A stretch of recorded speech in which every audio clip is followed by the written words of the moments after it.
Hey everybody, welcome on in to Sports Live in the 215.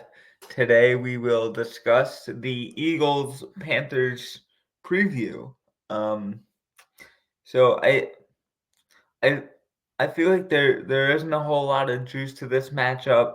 I mean, the Panthers ranked toward the bottom of the league in every statistical category. Um and the Eagles are one of the best teams in the NFL. Um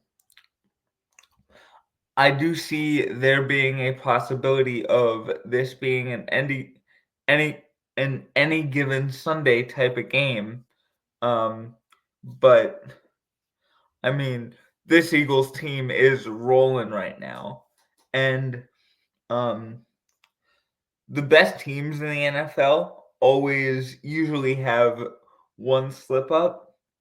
Um, so don't be surprised if it happens one of these weeks.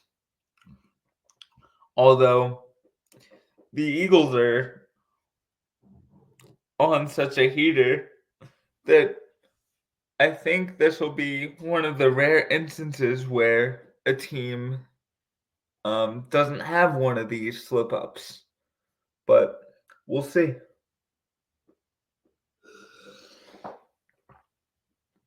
Now, the Eagles recently acquired the Panthers sacks leader in Charles Harris. Harris is averaging, I want to say, 3.5 sacks this season in the NFL. This is a guy that kind of um, bounced around the league for a long time, and and he I believe he landed with the Panthers 2 seasons ago. Um, and this year he's having a really good season, and he got released by the Panthers because they weren't going anywhere, and then the Eagles picked him up. Hopefully, he'll have a really big game, like maybe like 5 tackles, 2 for loss, a sack, um, something like that. I love the revenge game narrative. In the NFL, it's always an interesting one to follow. We saw it earlier this season with Saquon Barkley. He absolutely went off. He shoved um he he just ran down the Giants' throats, ripped their hearts out and stomped on it. And he did it in their home stadium. I want to say he was like 15 yards away from his career high in rushing yards, but he told Nick Sirianni, if you guys saw that mic'd up, he was like, "No, let the young boys eat," which I thought was really interesting. And little did we know, like a couple months later, he would not only break his own personal record, but set a new Eagles franchise record for rushing yards in a game. Um, that was big by Saquon, and it was 2 weeks ago against the Rams. He was absolutely fantastic. Um,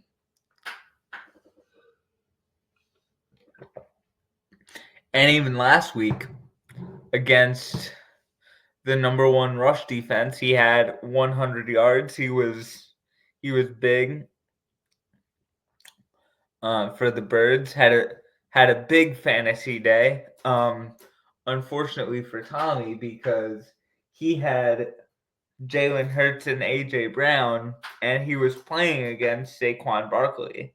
Um, and that performance actually aided him in losing his fantasy game because he did not have anybody playing on uh,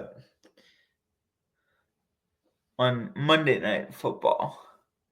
So that sucks for him, but hey, the Eagles are 9-2 and rolling into a matchup with one of the NFL's worst teams. Although I don't think you can overlook the Panthers.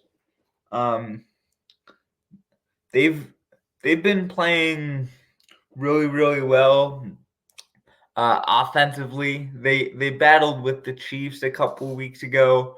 Bryce Young seems to be turning it around. Dave Canales, his offense is kind of helping him out, or it's really helping him out. And I would not be surprised if he has a big game because they run the ball and use a lot of play action. So and that really kind of goes towards Bryce Young's strengths as a player, like run the ball a lot, use play action, kind of just complete 6 out of 10 or 7 out of 10 of your passes and be on your way. And the Eagles know all about the Dave Canales offense. We actually had that same offense end our season last year, which is unfortunate. But what he's doing with Bryce Young, I believe, is if they didn't have if they had a winning record, he'd get more consideration for coach of the year. But since he has a losing record, he's not getting as much love as I believe he should for coach of the year. And plus, I believe Carolina is one of the smallest football markets in the country. So it's no surprise why he's not getting as much love as he should. But I just believe he should be getting more recognition for the job he's done with Bryce Young. He looks like a completely different player than he did under Frank Reich. And when he got injured, when Bryce Young got injured, he actually took his time off as really kind of a learning experience, and he was able to kind of watch the game and study film and really just delve into kind of how to become a better player. And he's really really taking advantage of his opportunity.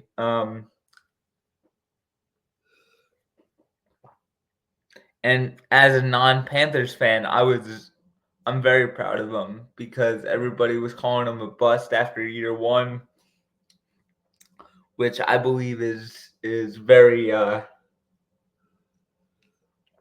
very very premature, because I don't believe you should call draft picks busts until after their first 2 years of NFL experience, because that gives them time to kind of study the offense and defensive terminology, get chemistry with the coaches, teammates, the training staff, and kind of know how the organization works as a whole.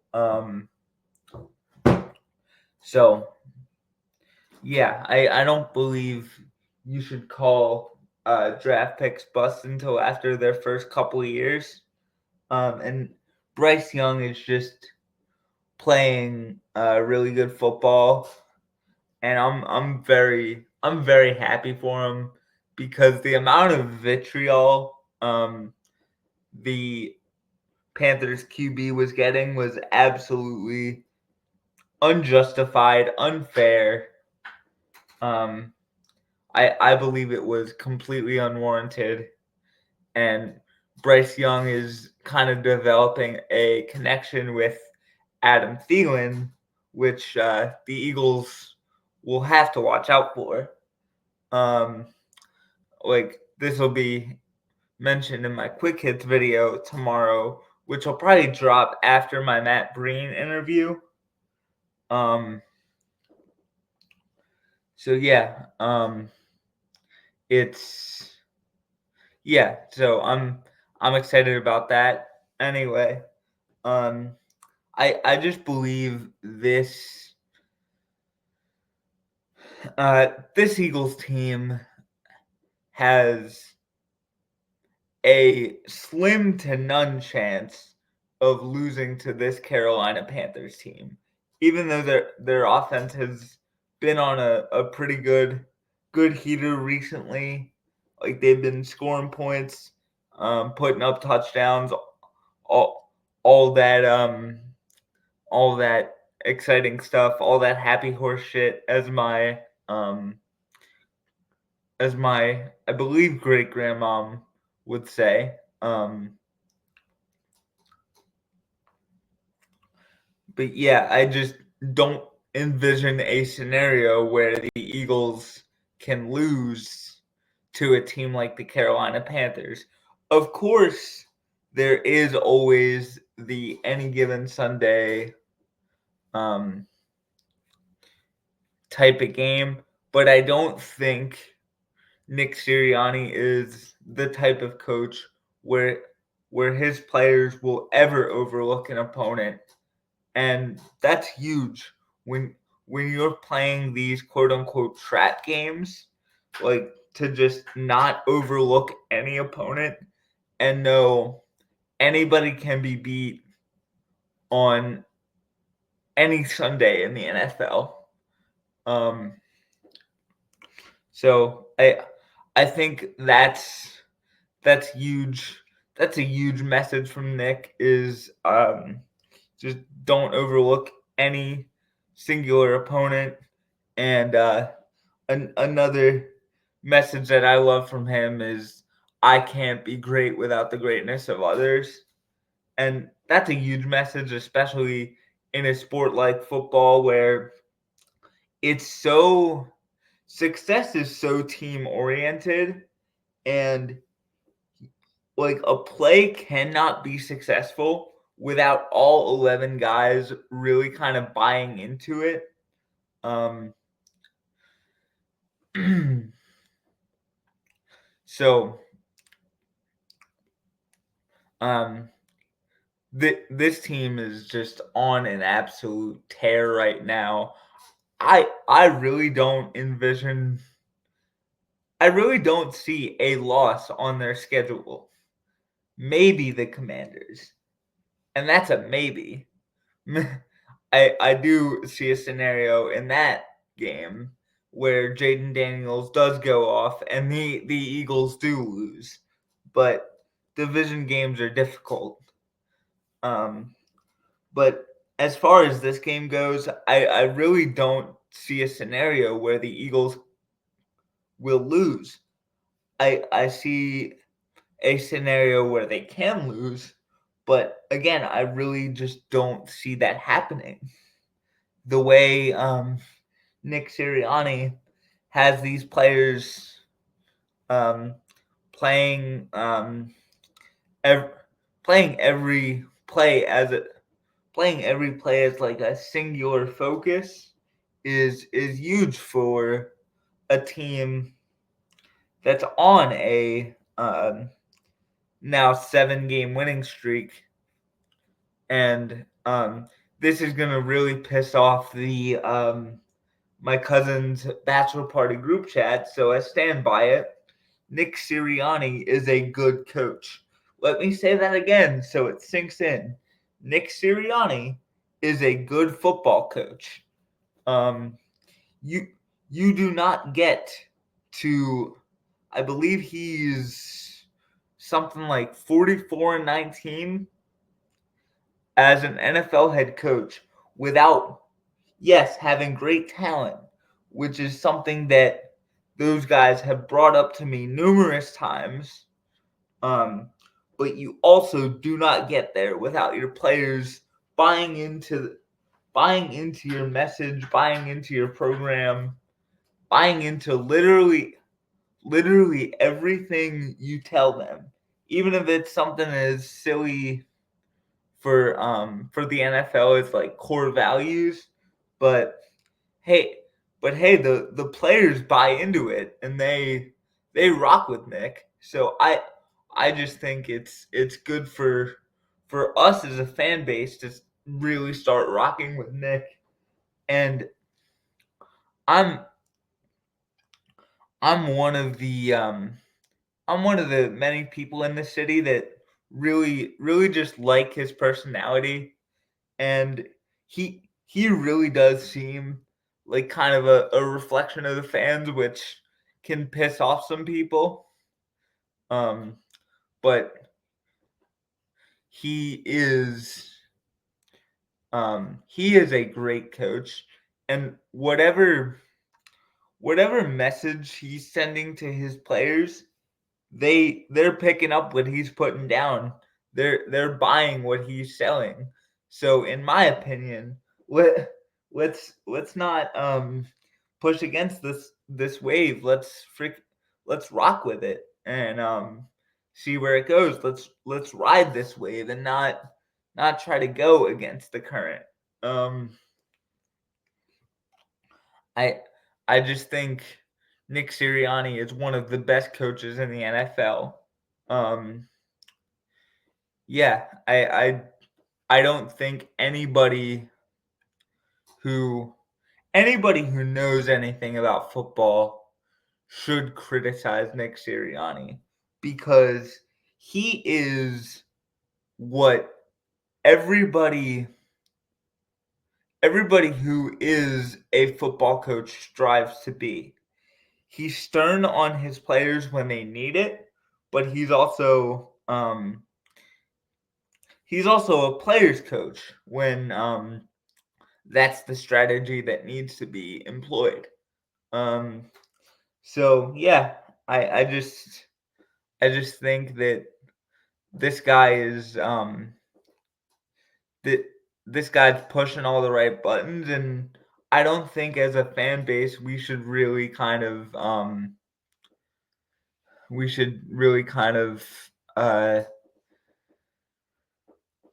be upset with it, especially since they're winning. I've never seen a fan base that gets upset with winning and gets upset with losing. Like, what do you guys want? Do you want him to win or do you want him to lose so he loses his job? But I really don't get it. This fan base, you guys know if you've listened to the podcast, I have a love-hate relationship with the Philadelphia fan base. Um, it's something I've had with the fan base my entire life. Um, it's they're the most fickle, frustrating, um, just unhappy group of people I think I've ever been around. And like all the Twitter spaces and every social media space that our teams occupy is the biggest cesspool on all of the internet. I believe that. Um, chief among them, Sixers Twitter. That place is a the the people who go on Sixers Twitter, but I believe they belong in the nut house.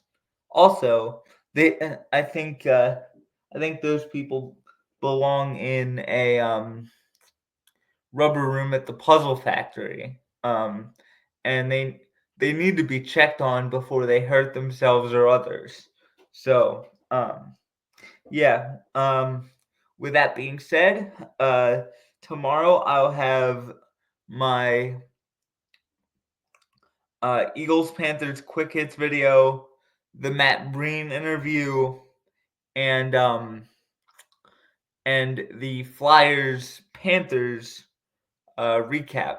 So be on the lookout for that. And as always, go Birds.